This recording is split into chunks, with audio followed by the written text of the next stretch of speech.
अस्सलाम वालेकुम जी, कैसे हैं आप सब? उम्मीद है कि आप सब ठीक-ठाक होंगे, खैर खैरियत से होंगे। शुक्र अल्हम्दुलिल्लाह मैं भी बिल्कुल ठीक-ठाक हूँ। तो यहाँ पर ना अभी मैं नाश्ता बनाने लगी थी। मैं तो सारे काम ख़त्म करने के बाद नाश्ता बनाती हूँ, तो आज ना मैं बच्चों के लिए टोस्ट बनाने लगी थी। इनके अम्मी-अब्बू ना पता नहीं कहाँ गए थे और ये दरवाज़े के आगे खड़ी होके ना रो रही थी। जब मैंने दरवाज़ा खोला तो ये सामने खड़ी होके रो रही थी। फिर मैंने इसे चुप करवाया तो फिर ये कहती कि अभी मुझे भूख लगी है। तो इसके फ़ीडर का तो मुझे नहीं पता था। फिर मैंने इसको कमरे में भेजा कि आप ना देख के आओ, अपना फ़ीडर लेके आओ, तो फिर मैं आपको दूध बॉयल करके ना तो आप फिर वो पी लेना। तो इसको फिर फ़ीडर मिला ही नहीं है। तो एक बेटी जो थी ना वो कमरे में सो रही थी और जो तीसरे वाली बेटी है ना उसको मेरे ख़्याल में साथ ले गए थे, वो घर नहीं थी। तो अभी ना मैं इसको टोस्ट बना के देने लगी थी, तो इसको मैंने कहा कि आप अपनी दूसरी बहन से भी पूछ लो। तो फिर वो सो रही थी तो फिर मैंने इसके लिए बना दिए थे टोस्ट। तो अभी इस बाउल के अंदर ना मैंने थोड़ा-सा दूध डाला है, 1 अंडा डालूँगी और थोड़ी-सी चीनी डाल के, थोड़ी-सी काली मिर्च डाल के ना अच्छे से मिक्स कर लूँगी और फिर ब्रेड के पीस बना के ना इसमें डिप करके तो मैं थोड़ा-सा फ्राई कर लूँगी।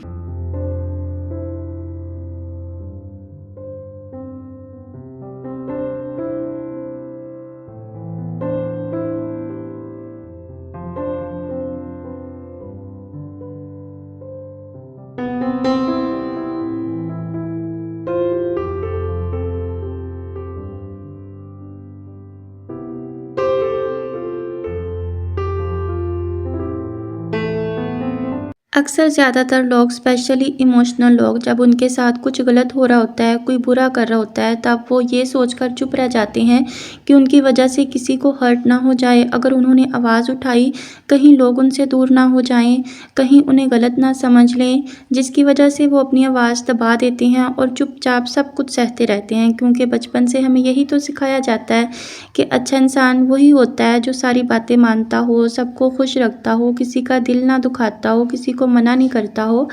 तो सच तो ये है कि ये दुनिया हमें अच्छा इंसान नहीं बल्कि परफेक्ट बनना सिखा रही होती है, जो कि हम खुद भी नहीं कर पाते। वो हमें दुनिया सिखा देती है, बल्कि इसे अच्छेपन की गलत डेफ़िनेशन की वजह से ना यहाँ सबसे ज़्यादा अच्छे लोगों के साथ ही बुरा होता है। हमें क्या लगता है कि हम झुकते जाएँगे, सामने वाला एक दिन हमारी फीलिंग समझेगा, हमें इज़्ज़त करेगा। ऐसा कभी भी नहीं होता। हम समझ ही नहीं पाते कि इस दुनिया का दस्तूर है क्या? हम जितना दबेंगे दुनिया उतना हमें दबाती जाएगी। और इस सब में गलती हमारी है क्योंकि हम खुद से ऊपर दुनिया को रखते हैं, अपनी वैल्यू नहीं करते, खुद को औरों से कम समझते हैं। हम सब कुछ खुद ही उल्टा कर रहे होते हैं। अपनी वैल्यू खुद करेंगे ना तो गलत करना तो दूर की बात, कोई हम पर हैवी भी नहीं हो पाएगा। हमारी अच्छाइयों को देख के ना कोई भी हमसे इम्प्रेस नहीं होगा। हम जितना मर्जी झुक लें, किसी के लिए अपनी हर खुशी कुर्बान कर देना, ये दुनिया नहीं समझती। जब तक हम ना नहीं कहेंगे ना, तब तक हमें आगे से रिस्पेक्ट नहीं मिलेगी, तब तक हमें कोई भी नहीं समझेगा, जब तक हम आगे से जवाब नहीं देंगे। मुझे भी ये बात अब आके समझ आई है जब मैंने अपना सब कुछ खो दिया है। तो अगर आपकी शुरुआत है ना, तो ना करना सीखें, दूसरों के आगे ना झुकें, कुछ भी नहीं मिलता। और अगर आप मेरे बारे में जानना चाहते हैं ना कि मैंने अपनी स्टडी के लिए कितने धक्के खाए, मैं कैसे पढ़ती थी, मैं कैसे,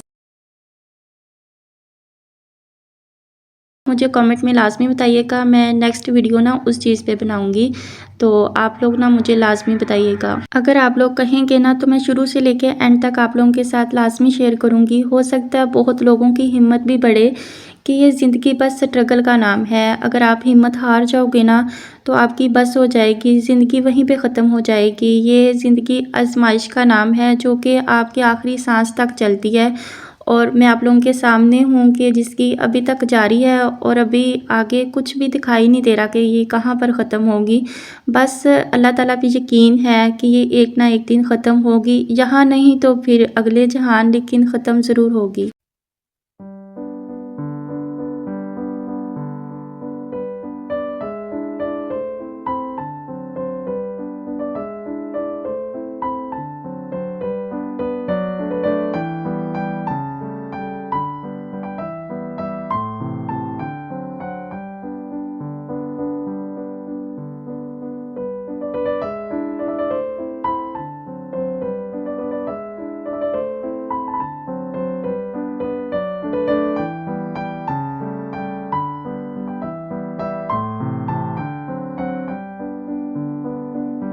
अच्छा बच्चों को टोस्ट बना के देने के बाद ना फिर मैंने अपने लिए भी नाश्ता बना लिया था कि अभी ना मैं बना रही हूँ तो चलो मैं अपने लिए भी बना लेती हूँ। नाश्ता करने के बाद ना फिर मैं सारे काम ख़त्म कर लूँगी।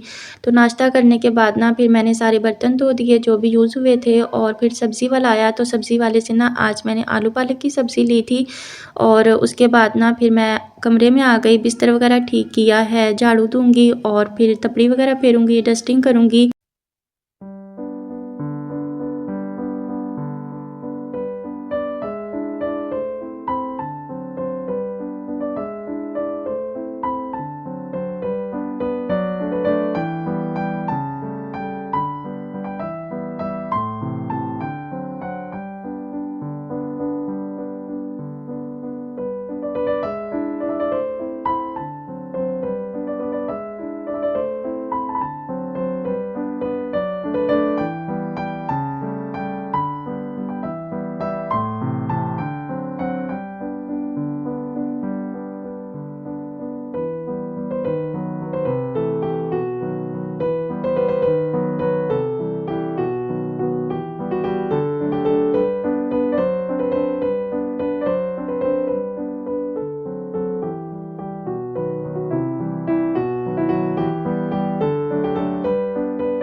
सारे काम ख़त्म करने के बाद ना अभी मैं कपड़े प्रेस कर रही थी, और आज ना मैंने अपनी अम्मी का सूट निकाला है पहनने के लिए।